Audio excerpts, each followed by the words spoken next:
Kaanak ng isang guro sa Tuwi, Batangas na 3 araw nang nawawala, nananawagan ng tulong. 3 araw nang pinaghahanap ng kanyang pamilya ang 26 anyos na guro at beauty queen na si Catherine Camilon, residente ng Barangay Rillo, Tuwi, Batangas. Matapos itong umalis ng kanilang bahay, mag-alas 6 ng gabi noong Biyernes sakay ng kanyang SUV. Ayon sa kanyang ina, huli raw niyang nakausap ang anak noong Biyernes nang magpaalam itong pupunta sa Batangas City. At huling mensahe raw ng kanyang anak na nasa isang gasolinahan siya sa Bawan, Batangas. Ilang oras pa ang nakalipas, hindi na nila matawagan si Catherine. Walang CCTV sa gasolinahang unang pinuntahan ng PNP, ngunit patuloy pa rin silang nagsasagawa ng backtracking sa iba pang posibleng pinuntahan ng nawawalang guro.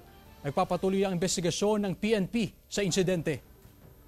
Upon receipt of the said information to MPS, conducted flash alarm in relation to the reported missing person to locate and ascertain the whereabouts of Miss Catherine Camilon. Nag-request na din po tayo ng mga CCTV kung saan po siya huling na-update ang pamilya. Kung nasaan ka man, at sana ikaw ay maayos, sana iligtas ka, anak. Umuwi ka na at ikaw ay hinihintay na namin. Miss na miss ka na namin, anak.